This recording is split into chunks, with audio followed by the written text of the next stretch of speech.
Off the Hook, airing on offthehooksports.com. Your home for real news, real opinions, and what really matters about Tennessee athletics. The Off the Hook podcast at offthehooksports.com or Facebook, YouTube, Twitter, or wherever you go for your favorite podcasts. Apple Podcasts, Spotify, Stitcher, Google Play, TuneIn, iHeart. Like, share, follow, subscribe. Off the Hook with Dave Hooker starts now.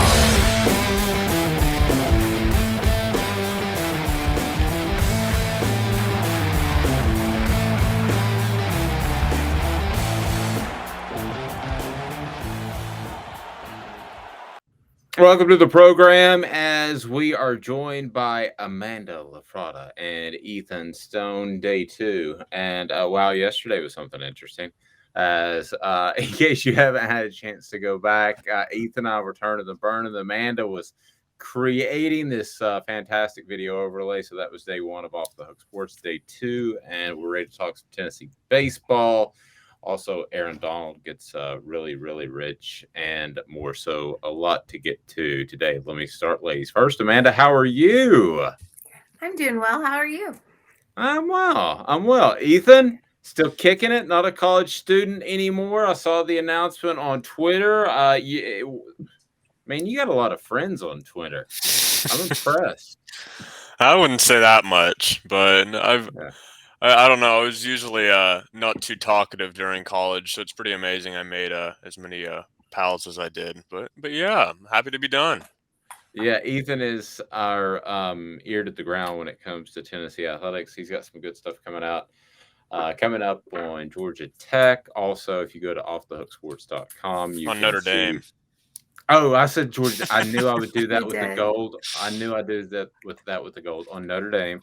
And also some podcasts you can listen to with John Adams, Josh Ward, Jacob Warren, current Tennessee player, Cooper Mays, and we're going to be joined by Craig Cobb, who played baseball for Tennessee and also played baseball for Farragut later in the program. We thank you for listening and watching, and please check out our YouTube page and subscribe, and you will get notifications. Notifications are always good, whether it's Twitter or not, so you can see the latest content we've got coming your way. And Ethan has a great series, the top 25 most important balls. I'm not sure that he'll make a lot of friends with that series. Whenever you rank somebody, that tends to happen, but I think that you'll enjoy the read. So where are we now, Ethan, and where are we counting down to? Where are we now currently? We're 24, is that right?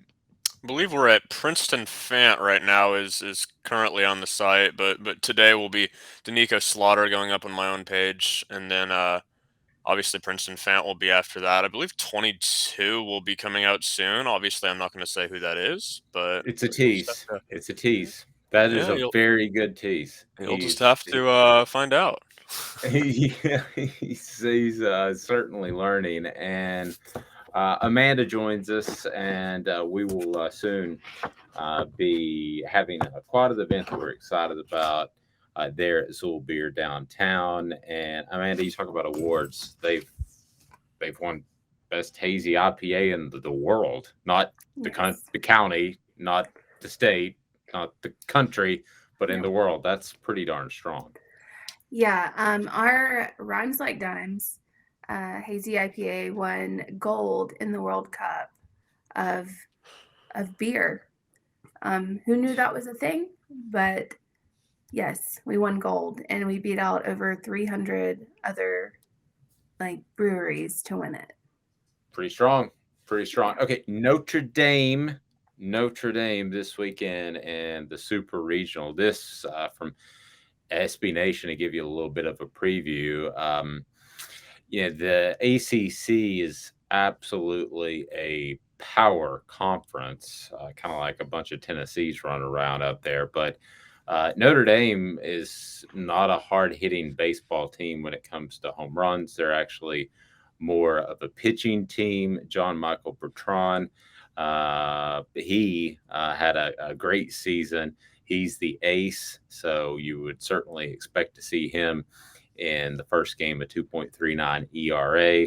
Also, Jacksonville transfer Austin Temple provided a huge lift to the starting lineup, 3.19 ERA in 59 innings.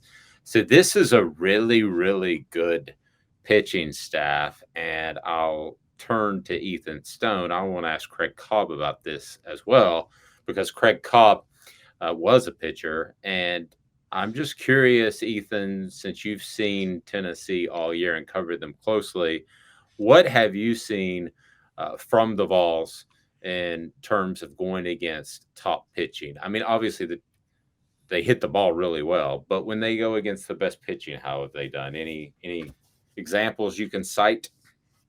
Specific examples don't jump to mind. I feel like Cobb will be really good at this sort of thing when you ask him. But Tennessee hasn't had trouble hitting the ball against anybody. I mean, they're number one in home runs. They're top 10 in batting average for a reason.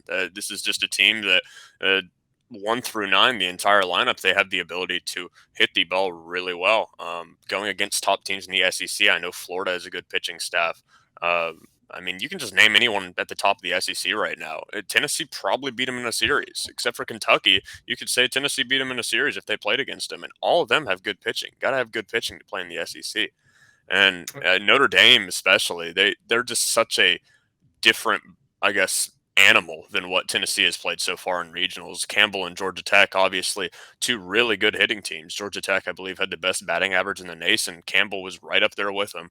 Campbell and Georgia Tech both hit home runs at a very high clip. And for Notre Dame to be quite the opposite of that, I believe 7 or 8 in the country in ERA, it's going to be quite the change of pace. So Tennessee's really going to have to, not necessarily for a lack of not having done it before, but they're going to have to batten down and say, hey, things are going to change here. We've played two teams that played totally different than what we're going to be going up against this season or this weekend, and what, in my opinion, was an underseeded Notre Dame team heading into regionals.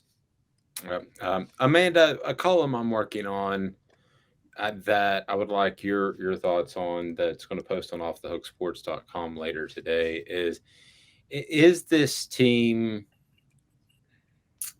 too exciting, too in your face? Do they cross the line? Obviously, what brought this to my attention would be the bird flipping, rounding second, and talk to some Jacob Warren and Cooper Mays about that. You can listen in. And I think it was Cooper who said that's just who this team is, and you're not going to be able to change them. How do you think that sits with the average fan? And first, how does it sit with you? I think most people, when it gets to stuff like that, nobody wants to see that in any kind of, sporting event, any kind Are you of talking about the bird specifically? Yeah, specifically the bird, but everything else that Tennessee has done, I mean, they just have swagger. They just do. You can't be that dominant and not have some kind of swagger to you. I mean, they're exciting to watch. They are up in your face, but I think that makes them who they are.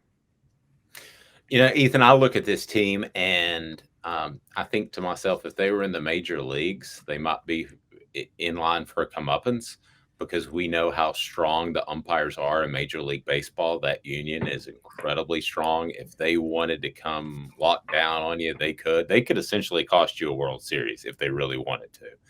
And I think that has happened before. I think they're that strong, way too strong. But I don't see that in the college game. I don't see umpires circling them. Now, with that being said, if I'm an umpire, and I was an umpire for about 7 years, I would have my eye out. I would look for stuff like that, because you don't want it to escalate into some sort of confrontation. So they do need to be mindful of that from a pragmatic standpoint. Yeah, from the most part, you got to say this is just a bunch of sub 22-year-old dudes playing a game. I mean, it's still, there's probably no place for that in the game when it comes down to it. But I agree with you 100%. Eventually, if you do it enough, people will start taking notice. Now, I agree with your analogy that in the MLB, you might be able to, I guess, lay down the law with that kind of stuff. But college, I'm just not sure they care enough, because I feel like they realize, for the most part, these are still just kids, and they're guys that just send their team to the super regionals. And while it may not be, what I would have done, what a lot of people would have done. You also got to realize they've been battling for a couple hours now, 3 hours, and they just, all their hard work just paid off for them. And I don't know, it's hard to, I guess, go in and justify that sort of stuff. But from an athlete's point of view, you can at least slightly see where they're coming from, I feel like. Amanda, when's the last time you've given the bird or gotten the bird? Ooh. Well, since Tennessee drivers aren't the greatest, No. Actually, you haven't been to Ohio. That's a whole nother level. But go ahead. I have. I've been to Ohio many times. Yeah, it's called merge right, is what it's called. It's really bad. Yeah, it's really bad. But you'll get the bird occasionally, a time or two here in Knoxville, especially with my Alabama plates. Oh, true. Ethan, last time you've given or gotten the bird? It's been a while. Like I said, I'm a pretty soft-spoken person, so I don't get it from many people, and I can't remember the last time I was angry enough to bestow it upon somebody, so I can't even remember off the top of my head. It's probably at some point driving, too. I think I'd second what Amanda said. I can't remember the last time I've given or gotten either, but my favorite memory about the bird is always my grandmother when she couldn't get over. And I remember we were down on Magnolia, and there my grandmother gives the one finger salute, and I'm like 6 years old, and I'm like, Nimmy, what does that mean? What does that one finger thing that you held up mean? What? I don't understand. And why are you so angry? That was called Nimmy Road Range. It wasn't. Yeah. Wasn't I give really. the gas station the bird.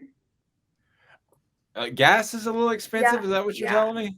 Yeah, every time, or I feel like actually it's giving me the bird every time I fill up on my tank. So, yeah. For the record, when you give the bird, are you like a knuckles out or are you knuckles in? I'm a knuckles in.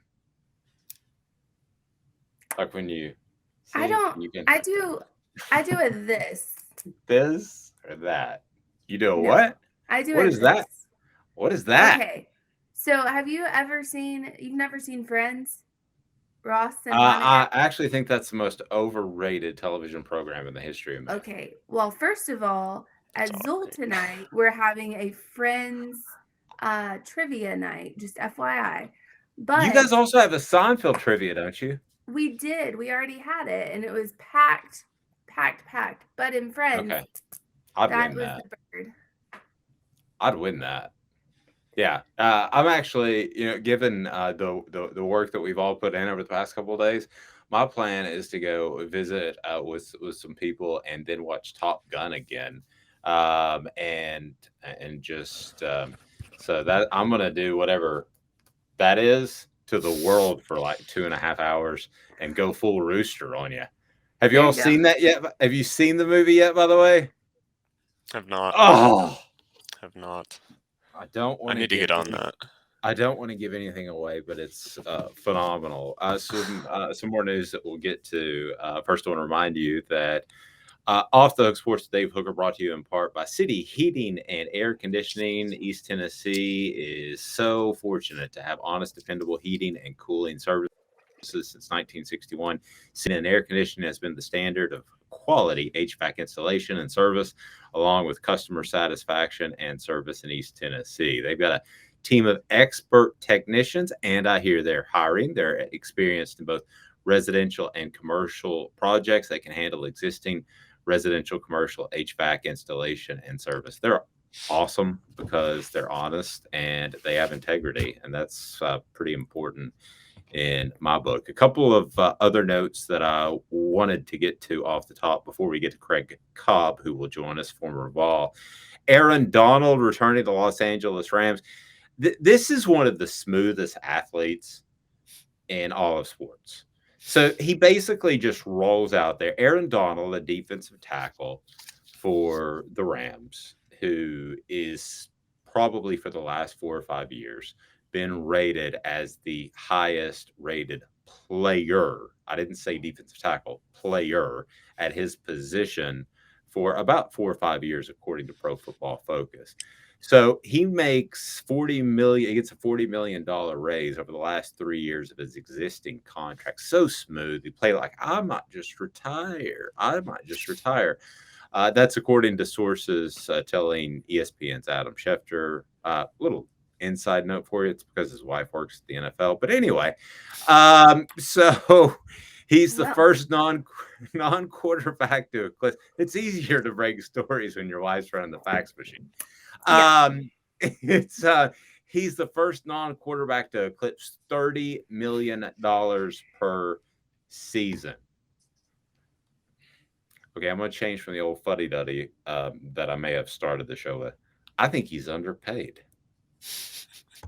I mean, if you watch football the right way, if you watch the fronts, I mean, the guy is the most dominant defensive lineman since the late Reggie White.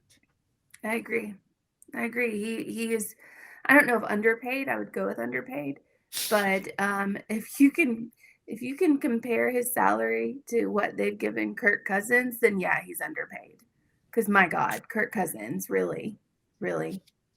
Like, Aaron Donald is a way better player than Kirk Cousins ever thought about being. Yeah. You like that? You like that? Oh, God. Can't even. All right, we're going to get to Craig Cobb right after this. Stay tuned. Former Tennessee pitcher. This is Off the Hook Sports with Dave Hooker. Go to offthehooksports.com for more coverage of the Vols that we think that you will enjoy. Hi, Mike Davis here with City Heating and Air, reminding you to always dare to compare. Our team provides quality local heating and air service, installation, and maintenance across East Tennessee. We use only the best equipment like American Standard heating and air conditioning for your residential, new construction, or commercial needs. Honesty, dependability, and customer satisfaction have been the cornerstones of our business since 1961. City Heat and Air. Dare to compare.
Do you want to own the more that owns every job? Then get to Vassey Lawn and Garden in Cleveland and get you a Toro. I'm David Vassey, here to talk to you about Toro.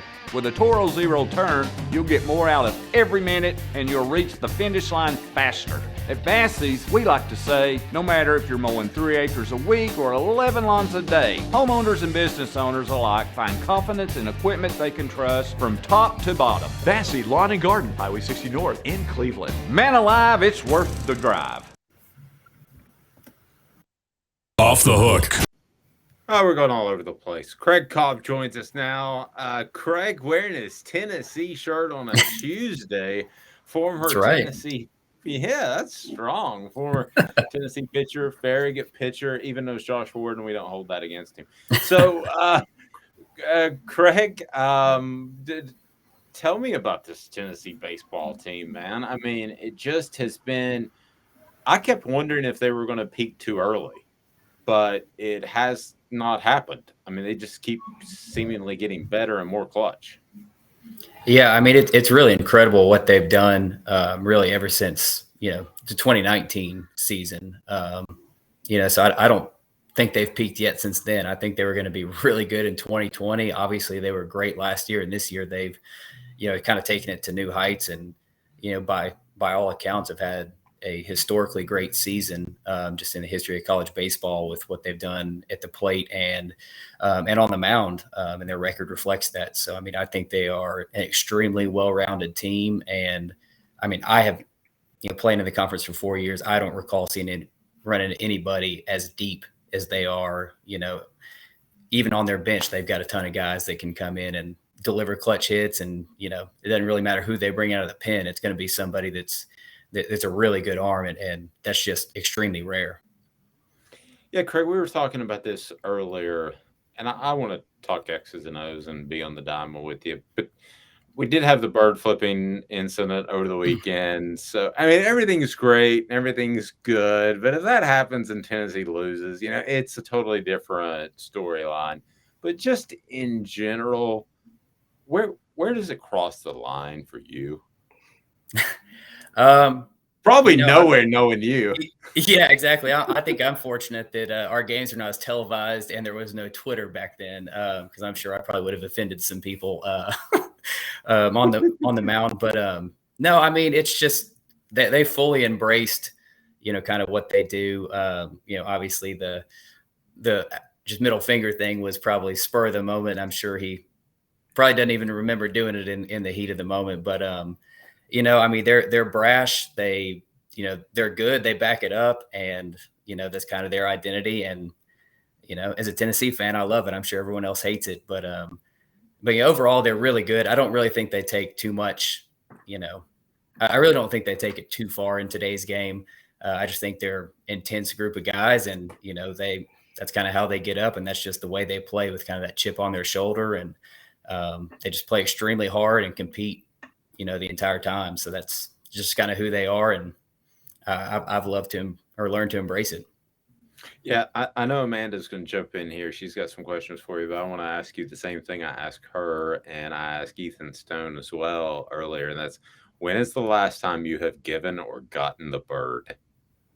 I actually got it with my son in the car. Someone passed me on the someone passed me on West Town Mall on ramp in the shoulder. Apparently, I wasn't going fast enough. They were passing. That's Firehouse. what we were just complaining about too. Yeah.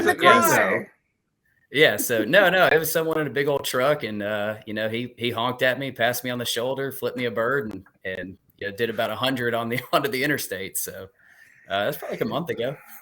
Did he go? Do you, when you go bird, do you go thumb? Do you go knuckles out or knuckles in? I probably knuckles out.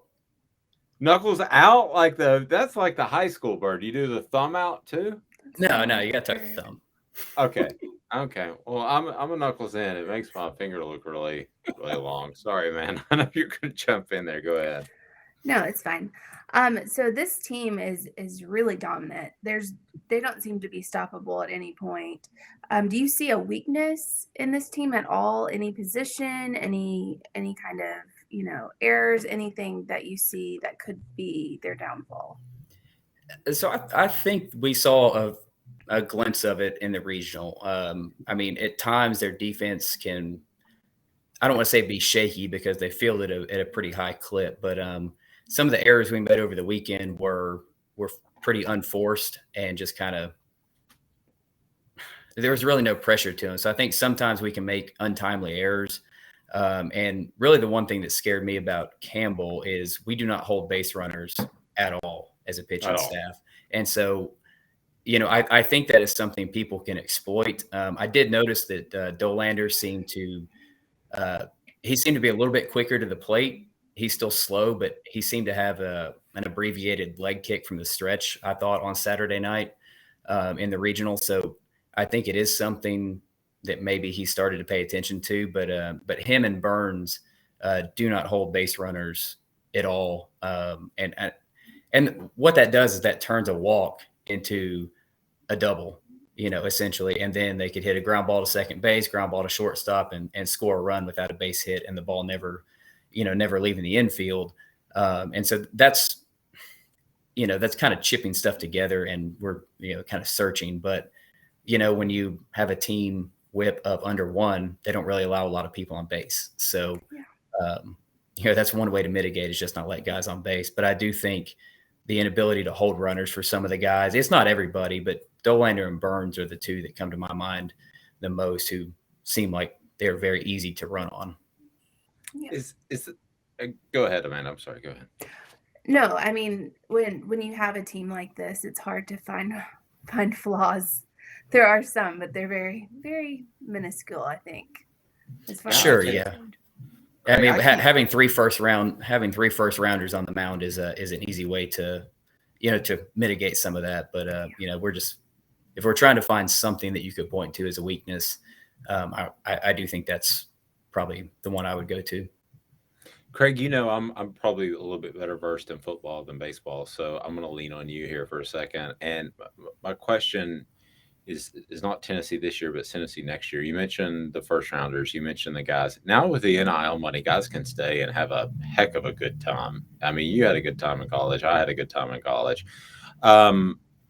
What do you hear when you talk to people about the potential that some of these guys that have options to leave could stay an extra year? We're already starting to see some of that in basketball. Yeah, I mean, I would assume Beck and Gilbert could come back, but they're not going to. They're projected high enough in the draft where it still would not make sense for them to do so. And, being a little bit older in baseball, we're probably not too far away from what major league teams think is their prime window. So, I don't know if it benefits them at all to stay in college. They really don't have anything left to prove. And so I think they're probably gone. Unfortunately, Lipscomb and, Luke are out of eligibility. Russell's out of eligibility. So I think you're going to lose a bunch of guys, to more so to eligibility and just being extremely high round draft picks.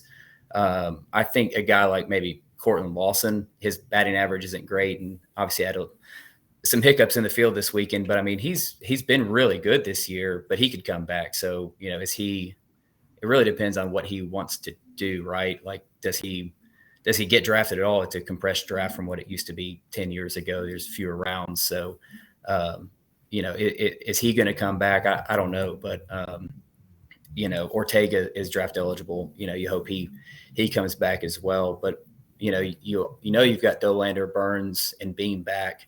I would assume Kirby's going to come back, and, you're going to have to replace Sewell and Walsh and probably Joyce.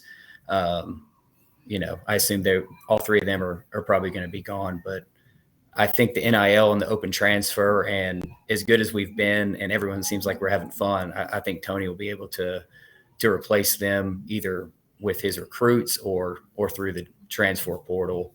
Because he's a very good recruiter as he's proven, and they're able to develop guys. So I think their track record now will show where it should be easier to get recruits and be a big destination in the transfer portal.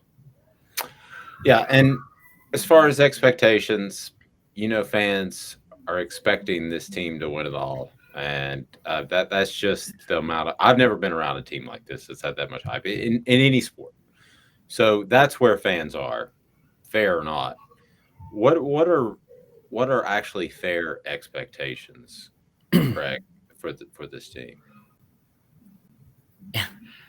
I don't think that's unfair with as good as they've been. Wow. They seem to have been not bulletproof, but they're just so well-rounded. I think they're going to have to play poorly, and someone is going to have to play extremely crisp and kind of top of their game and no mistakes to beat them. That said, now you're down to essentially the best 16 teams in the country. So everyone we're playing is going to be good.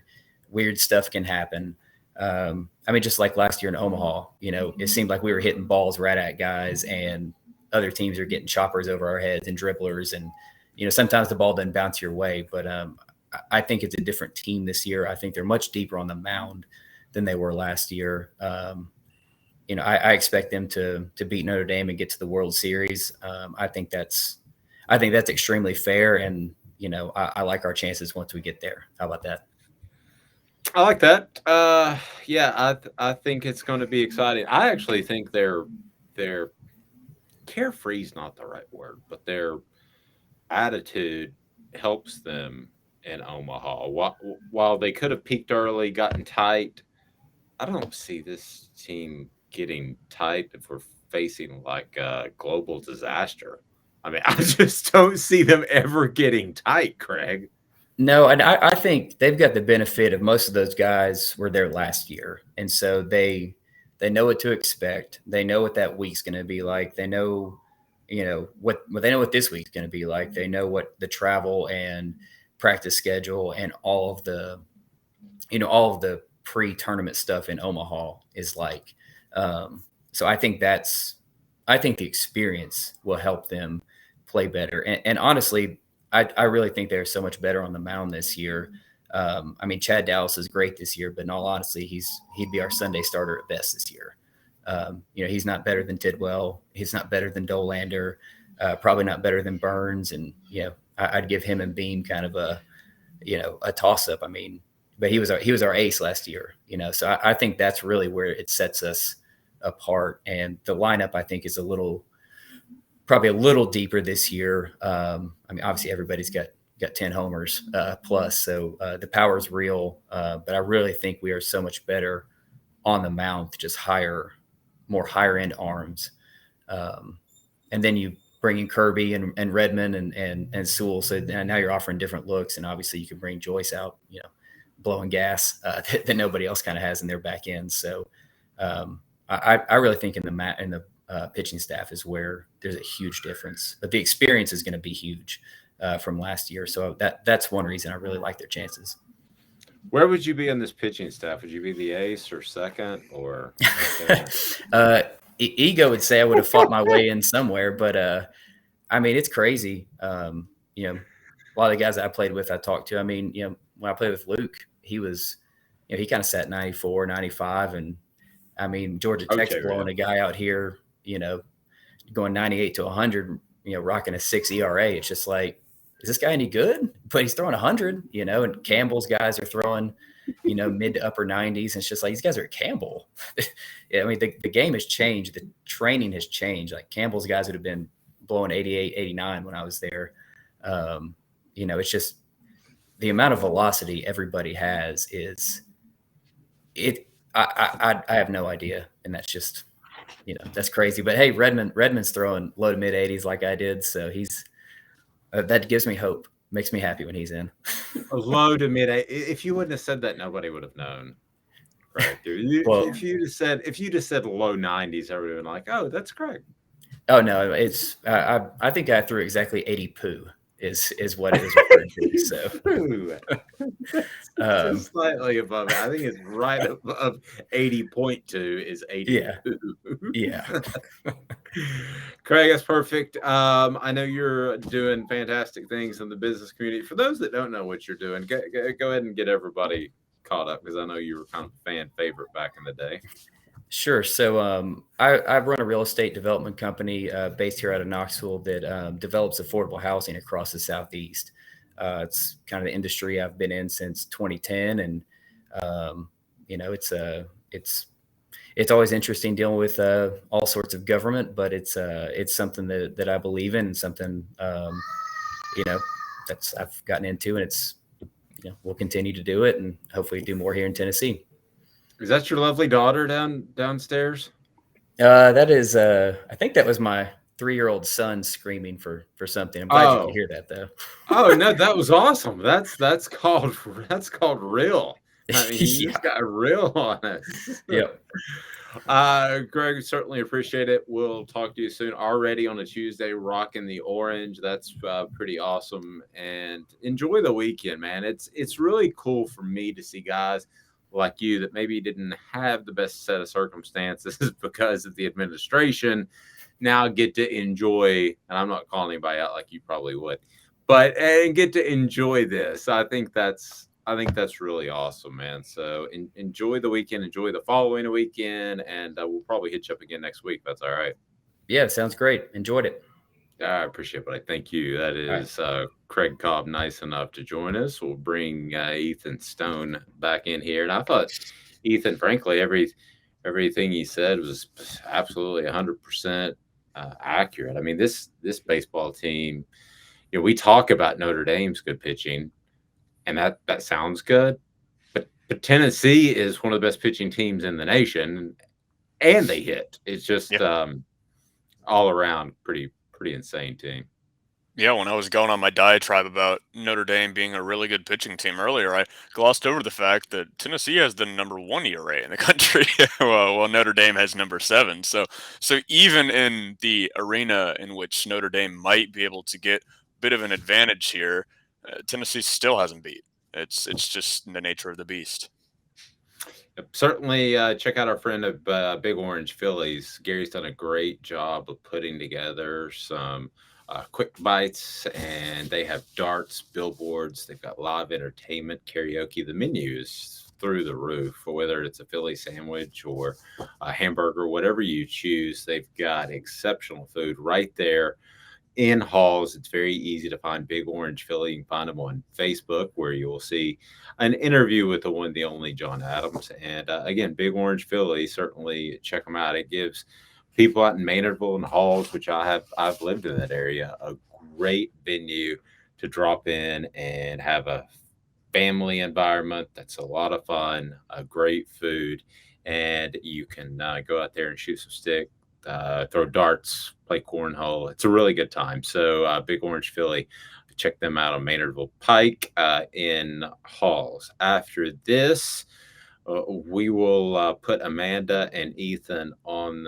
the spot. Stay tuned. This is Off the Hook Sports with Dave Hooker. Don't forget to go to offthehooksports.com, and always subscribe on YouTube. More after this.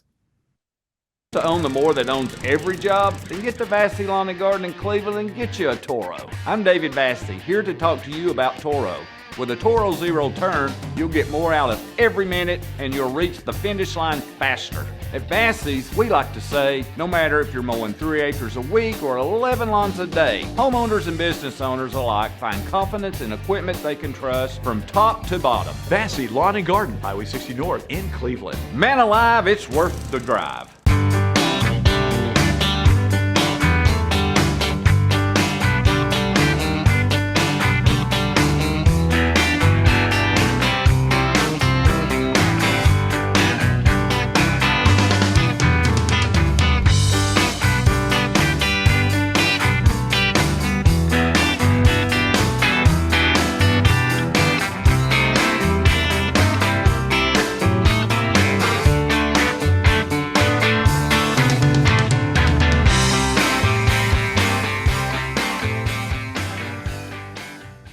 Hi, Mike Davis here with City Heating and Air, reminding you to always dare to compare. Our team provides quality local heating and air service, installation, and maintenance across East Tennessee. We use only the best equipment like American Standard heating and air conditioning for your residential, new construction, or commercial needs. Honesty, dependability, and customer satisfaction have been the cornerstones of our business since 1961. City Heat and Air. Dare to compare.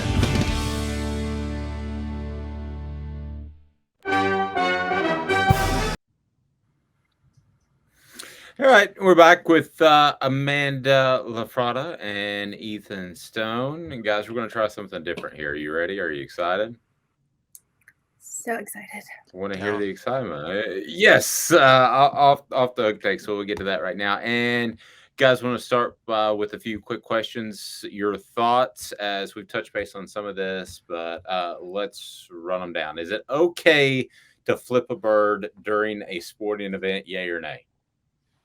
No. Is that a no? No. That's a no. Ethan? No. It depends on the circumstances. Most of the time, I'll say 75% of the time, I'll say no. But there's times I would say yes, but for the most part, I would say no. I'd agree. No.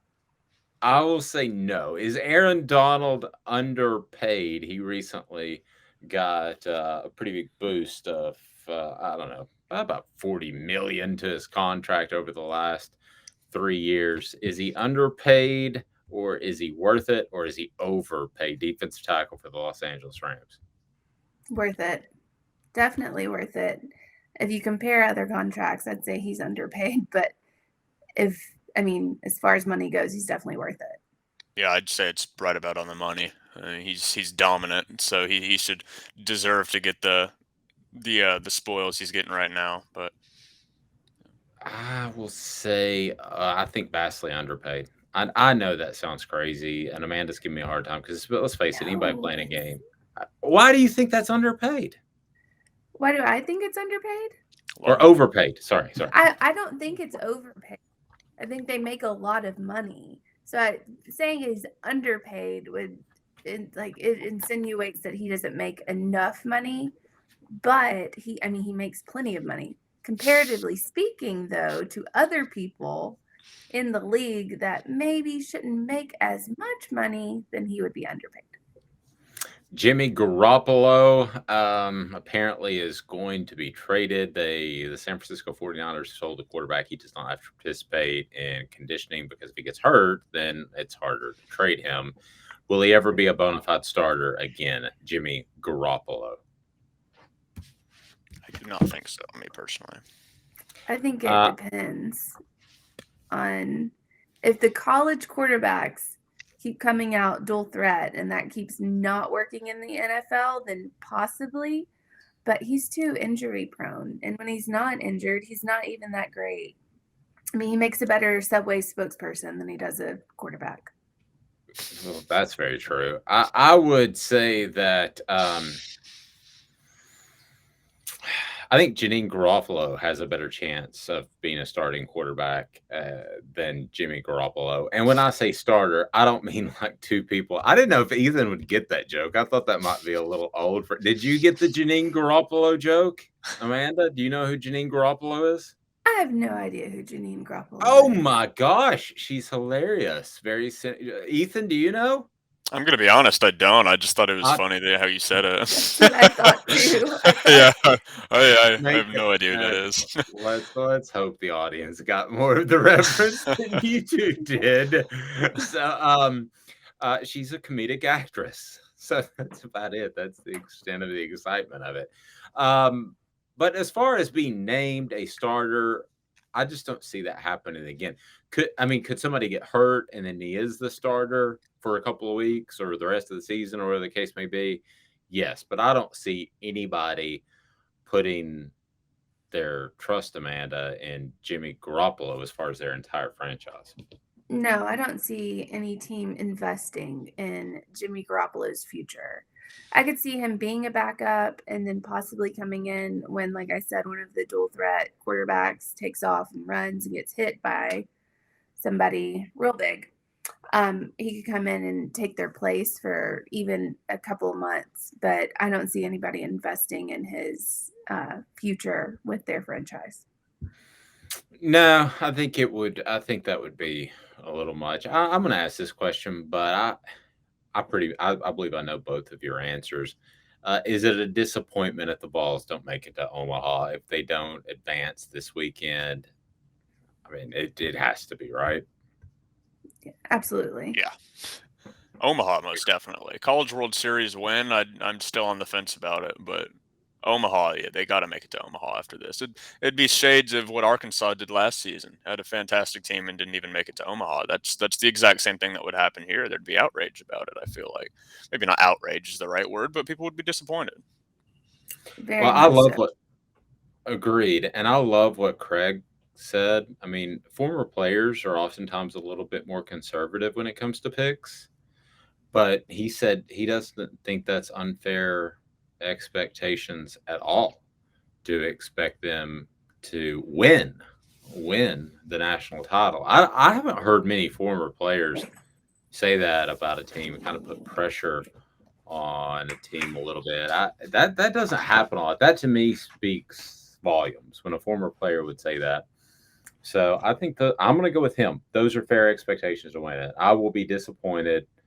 And I think fans have a right to be disappointed. And again, I can't believe I'm saying this if you don't win at all. I mean, it's kind of, Amanda, I know you're an Alabama fan. It's kind of like Alabama. I mean, Alabama had a great season last year, overcame a ton of injuries. Were able to plug in another receiver when they lost, I think, 58 to the previous year's draft. They lost like 500 wide receivers to the draft. And they found this guy named James, plug him in. They have injuries at linebacker. They do all this. If you looked at that and you didn't have Alabama's history, you'd say that was a great season. Great. Yeah. But given their history, how do you describe it? It was a disappointment, to be honest. I mean, it really was. It was just, and I think it was more of a disappointment just because of of the um, all of the injuries. I think is what made it a very big disappointment. And it was losing Jamison Williams. It was losing, you know, Mechie. It was in key critical roles, like in key games, we lost them, and I think that made it such a disappointment. But were we as talented on on the football side of things as Tennessee is on the baseball side of things, or as dominant? I don't think so. Wow, that may be a column on offthehooksports.com later today. So certainly check that out. Since you're probably online right now, unless you're listening through your streaming service, whatever that might be, and we're on Spotify, Apple Music, the whole 9 yards, and you can click on any of those notations. I think they call them, what do they call them? JPEGs, or what are the fancy icons? What do they call them, Amanda? You made the little things that we can click on there to listen to us. Exactly. The Facebooks and what are they called? Those are icons. That's what I thought. Those are icons. I did. Yeah, an icon of making your pet happy is our friend at Craft Treats. Craft Treats is based right here in East Tennessee. Did you like that transition? I saw the smile, Amanda. It was nice. Thank you. Craft Treats makes your pet happy. Amanda is a huge pet person, so I'm going to be sending you some gifts from Craft Treats. And Craft Treats uses full spectrum CBD, so it can treat situational anxiety. I didn't know if we were going to have a show today because my dog was going berserk because there was a thunderstorm. So I gave him some of that. Do you hear it? He's fine. He's a lot quieter than Craig Cobb's son, I can tell you that. So when it comes to the chill pills, it's great for anxiety. Also, inflammation, Amanda. I know you like to keep dogs until the bitter end. You may have some dogs that have arthritis. Wow. Well, yeah. What? You may have some of those dogs. Okay. So if they have arthritis, and Amanda's dogs have arthritis, then she's 6. Yes. She's 6. Then you need to go to crafttreats.com. Again, crafttreats.com, and we will attach a promo code so that you can save 15%. She's 6 or sick? She is 6. Oh. She is not sick, and she looks like this. Just thank you. I'm a dog person, so yes, I wear her on my shirt. She's ornery or elderly? She is not either one. Well, all right. Yeah, full she's spectrum. Ornery. Go to crafttreats.com. Crafttreats.com. They've got the barley bones, great holistic food that your dog's going to love. So it's all right there for you. Coming up, we will visit with John Adams, who will be a part of the program today. And that's brought to you by our friends at Zool Beer, and also brought to you by our friends at Vols Automotive, brought to you by our friends at Big Orange Philly. We want to certainly thank Midnight Oil as well. He's Ethan's son and Amanda. I'm Dave Hooker. We're going to get to that interview with John Adams, brought to you by Vols Automotive and brought to you by Big Orange Philly right now. So here it is. Here's John.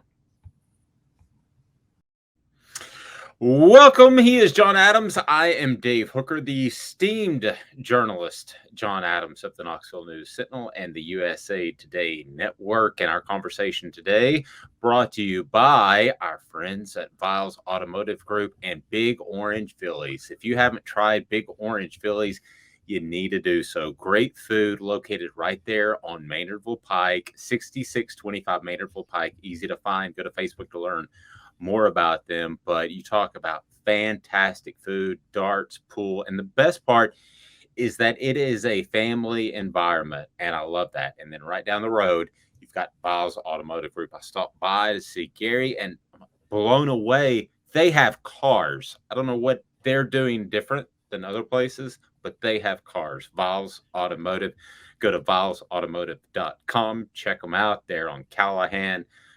They want, need, and appreciate your business, Vols Automotive. John Adams joins us, and kind of like the fiscal year when SEC spring meetings begins, John. And here we go. It kind of is beginning, and I can't remember a more eventful spring meetings. Can you? Well, no, you don't normally have feuding coaches. That's always a plus. You had Jimbo Fisher and Nick Saban. They didn't continue their feud there. It's almost everybody's moving on now, as most coaches like to do. Yeah, I covered my first spring meetings way back in, I think it was 1979. It was in Gulfport, Mississippi. Yeah. And I was thinking this week how much things have changed. It's so different now. It's so much more business-like, more corporate-like. They used to have a hospitality room there at the spring meetings. And coaches, imagine this, football coaches, basketball coaches, drinking and playing cards together. No, with the media? This week? I don't think so. It's a completely different environment now. And it used to be the coaches would stay there for most, 3 or 4 days. Now they fly in, fly out. They're all making too much money to stay down there. Yeah, exactly. It's not in their socioeconomic status. They need to get someplace a little, I don't know, but maybe somewhere out in LA. The big thing that has been discussed is scheduling. And when you bring in Texas and Oklahoma, John, I don't know that everybody's going to be happy. As a matter of fact, I'll go ahead and guarantee that everybody's not going to be happy. But I do want to focus on one team in particular. And I like your perspective on these sorts of things a lot because you know the conference. I look at the permanent opponents that matter as Georgia, Auburn, of course, longest running rivalry. That's great. Tennessee, Alabama, that's an incredible rivalry. Do you keep those two and you have to keep permanent opponents across the board? If you're the commissioner of the SEC, would you do that? Because the rest of the permanent opponents, let's be honest, they don't really matter. Florida LSU is kind of cool because they're both usually uber talented. But if you were the commissioner, would you keep permanent opponents? Probably not. The main thing I would be looking for in scheduling, I want more SEC games. I would like to have a 10-game conference schedule. And then you can play 2 teams from the MAC that you can be up on 42-0 at halftime. But I would prefer to see 10 conference games. I would like to see you play more teams more often. I don't really care about the alignment, whether you use pods, divisions, or what everybody seems to be going to now is the gigantic conference. In the SEC's case, once expansion started, you would have Oklahoma, Texas. You would have a 16-team conference. You take the top two teams at the end of the regular season. They play for the championship.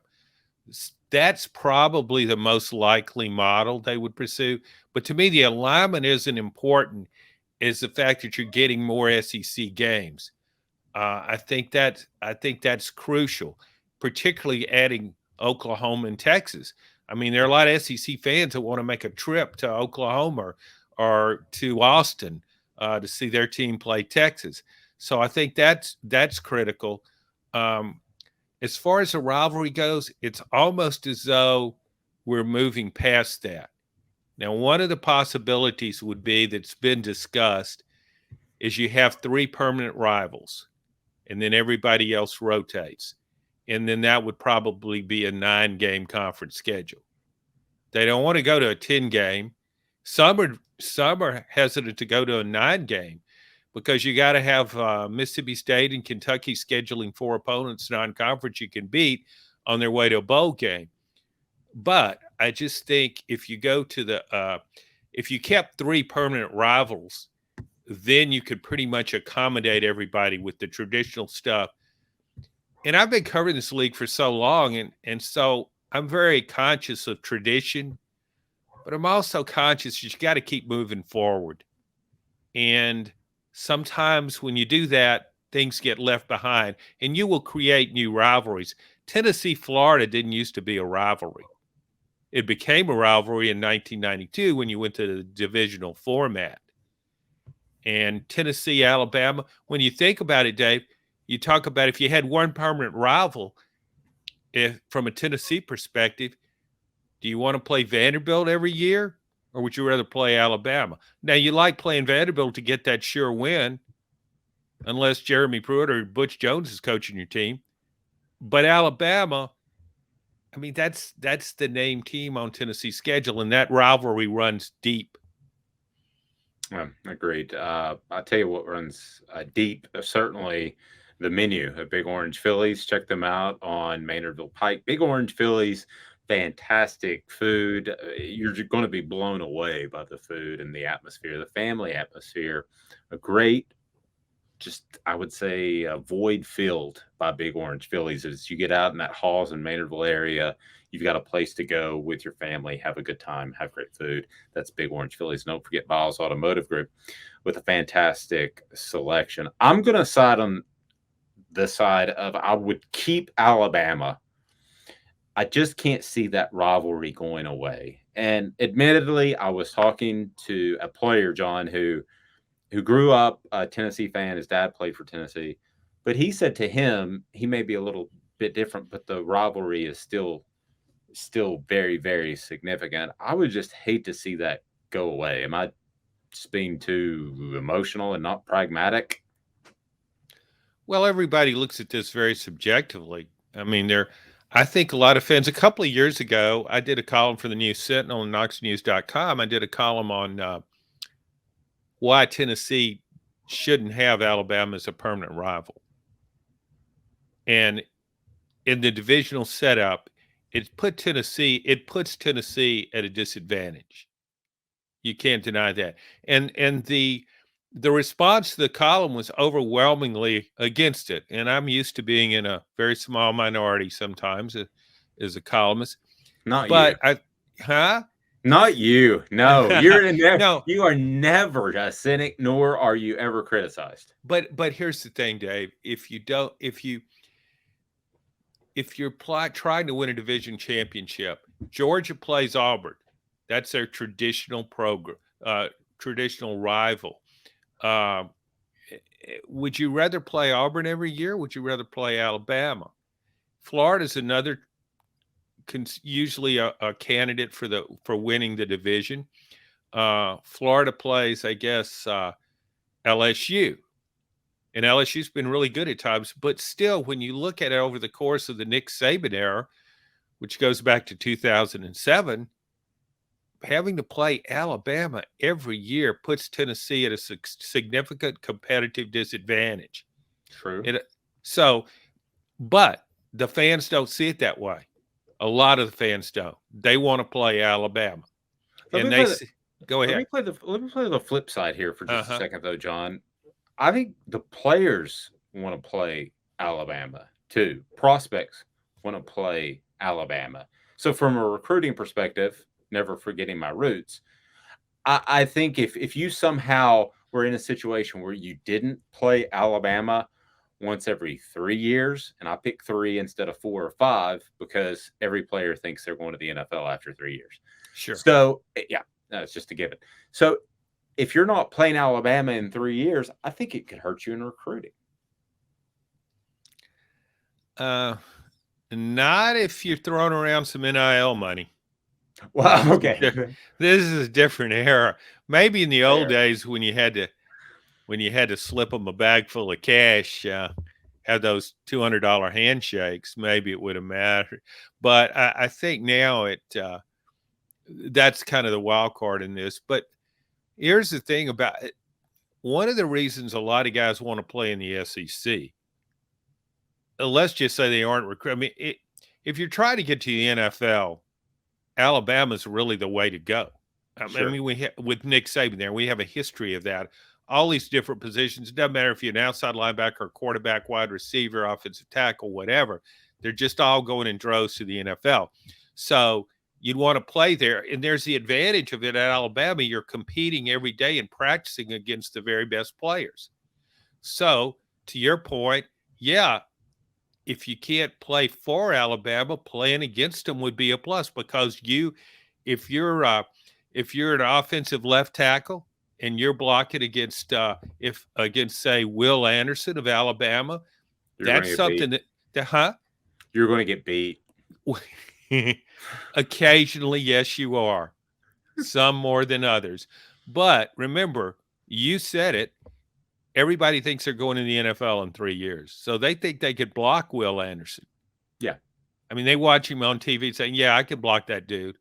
No, actually, you can't, but it's okay to dream. That's what this country was founded on, big dreams. So, yeah, you compete. You want to show that's a great tape. If you do actually block Will Anderson, show it to the NFL scouts. It makes you look good. So there's something to be said for that.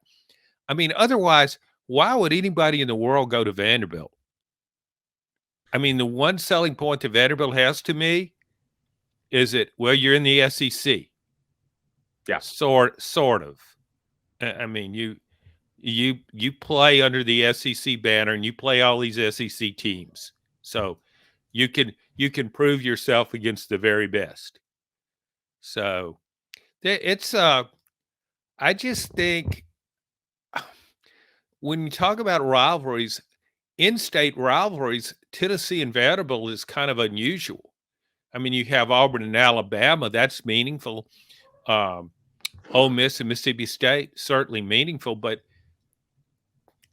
fans would like to get the W. But I think if you poll fans, they would rather play Alabama every year. If you poll Tennessee fans, play Alabama every year, not Vanderbilt.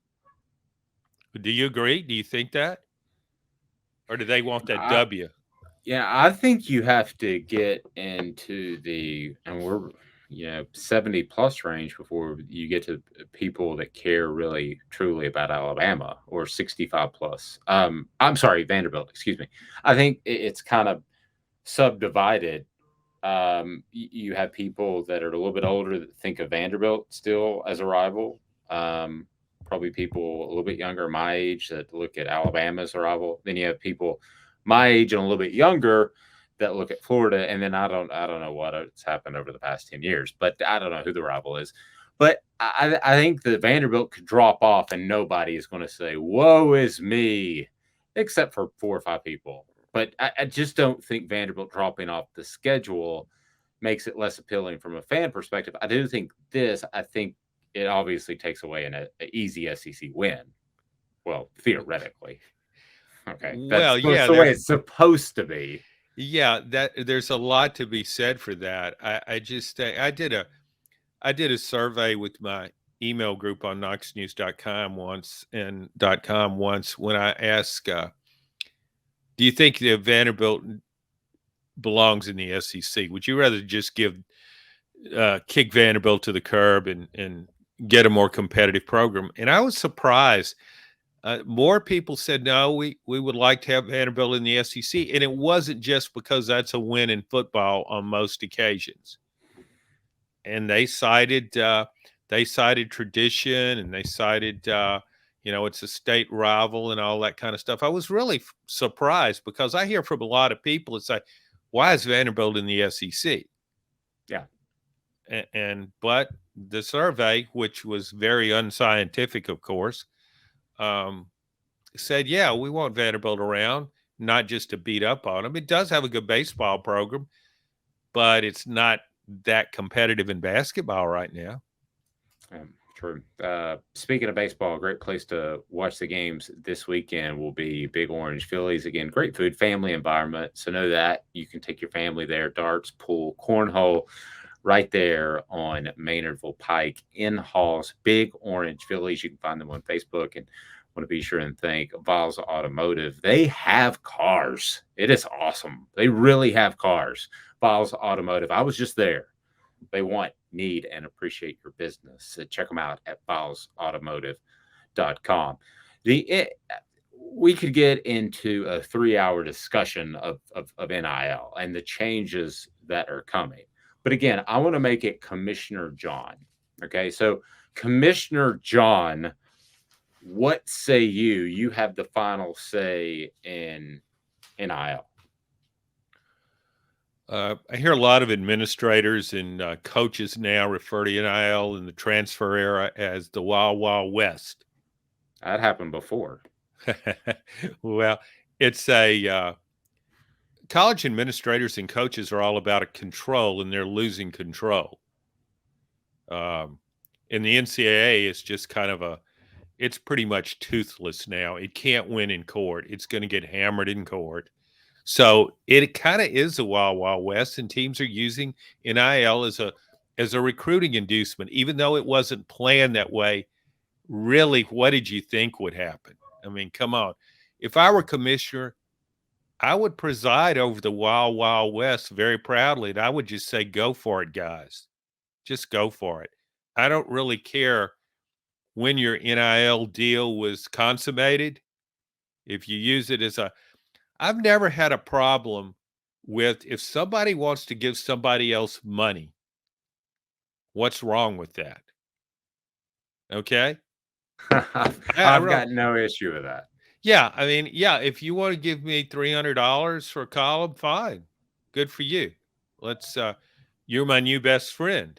But I just, so it's, and that's why we've always had under the table deals. You're not breaking the law. If you want to hand somebody $500 or you write him a check for you're not breaking anything ethical either, other than the players. If you want to nitpick, they do in their scholarship papers, they say they're not going to accept money. Well, here's the thing. If you don't have to just give it, you can say, yeah, I'm paying them $50,000 to mow my lawn. Yeah. I'm paying them $100,000 to rake my leaves. Well, that's that's a negotiated price. What's wrong with that? And so now that the NIL is here, we're all about that. I would just let the free market run free. And if one school has a collective, the liaison between the recruits and between the schools, so to speak, and their collective is more aggressive, and their collective and these boosters are willing to spend more to support their team, to finance their program, I don't have a problem. I wouldn't have a problem with that as a commissioner. I think we'd all, if I were commissioner, everybody would make a lot more money and have a lot more fun. Yeah, and John, here's the bottom line. It's going. I agree with you 100%. It's going to settle itself out. The market will bear what the market will bear. The bottom line is we're in a better spot, in my opinion. I know a lot of people disagree with me. I think we're in a better spot because players are getting some money and what they're worth. And you said something a moment ago. The verbiage kind of bothers me that I hear for a lot. If they want to support their team. Now, I think the players, and they are a part of what we do at offthehooksports.com. I think the players are worth that. I don't think it's purely, not sure that's part of it.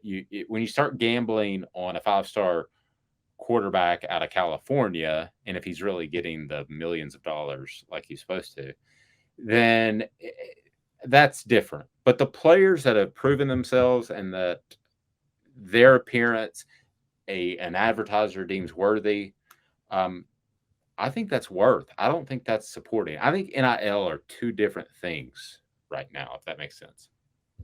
Well, I think when I say supporting, you're indirectly supporting them. Sure. I mean, so however you want to phrase it. I mean, it can work to the advantage of both of both the program and the player. It's going to be, I think, the challenges. We've already seen some challenges, but one of the challenges of this is we talk about control. You're losing control. Is controlling the locker room. You mentioned if there really is $1 million quarterback and he comes in as a freshman, he's never proven himself, and you got an all-senior offensive line blocking for this dude. Are they going to want some money too?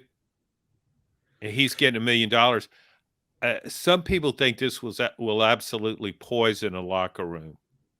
When you have some guys making a lot of money, there's no scale here. You know, in the NFL, yeah, everybody's making money, and the linebacker knows he's probably not going to make as much as his quarterback, but they're all making plenty of money.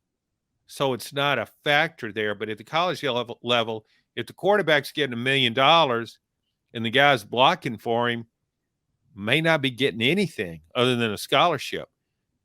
That could create Well, no, that's true. But the players I've talked to now, they understand it just like the NFL level. I think it's steroids for a locker room. I think, and that's poor analogy, but I do think it's steroids for a locker room. I think that if you have a semi-toxic culture, it's going to make it much worse. If you have a good culture, knowing that you're picking up these guys, it's going to make it better. Again, it comes down to the individual. We can't just do a broad stroke of how people are going to react. But I haven't gotten that response from players, to be real honest with you, that there's any sort of resentment if Hendon Hooker's making $1 million a year. I just haven't seen that. But Dave, here's the thing. It's one thing to look at it theoretically as opposed to when it's actually transpiring. I mean, the way they view it now, yeah, we're going to get some money too. This thing could work out. I mean, we understand everybody's got his own ability to sort of negotiate. But I think once you get into the reality of a season and you're playing, and a lot of it has to do with how the $1 million quarterback handles that $1 million. True. How could he manage it? For example, with using Tennessee as an example, with Peyton Manning when he was here. I mean, when he was a freshman at Tennessee, he probably he was probably more pragmatic, more practical and more mature than some guys playing in the NFL. And he wouldn't, I don't think he would, of course, his family had money, but he wouldn't have flaunted his newfound wealth. I don't think he would have bought 3 cars and parked them all in front of the facility before we went out to practice. I think he would have shared the wealth with his teammates. And I think that's going to be really crucial are these guys mature enough to handle this and think of the big picture? I mean, you want your quarterback to forget the money. Your quarterback needs to be that way anyway. He has to be a leader, whether he's a freshman or a senior, because of his position. How can he manage this? How can he manage the locker room, and what's the relationship that he maintains with his teammates? I think that's going to be really important. With John Adams, I'm Dave Hooker. The Vol Report brought to you today by Vols Automotive Group. They have cars. I was there. So you have selection, unlike a lot of other dealerships in town, right there on Callahan and Big Orange, Philly. Check them out. Great food, family environment, easy to find right there on Maynardville Pike. And you're going to love it. 6625 Maynardville Pike, family friendly, great place to hang out. Follow us on YouTube.com. Please subscribe and check out offthehooksports.com, where we'll have some good stuff for you, including paying players, which I never thought I would say as both a journalist and a steward of their eligibility. For John Adams, follow him at the Knoxville News Sentinel. He's one of the best. I'm Dave Hooker. Have a fantastic rest of the week. And remember that Vols, they have cars, and Big Orange Phillies, you're absolutely going to love that place. So this has been a presentation of Off the Hook Sports.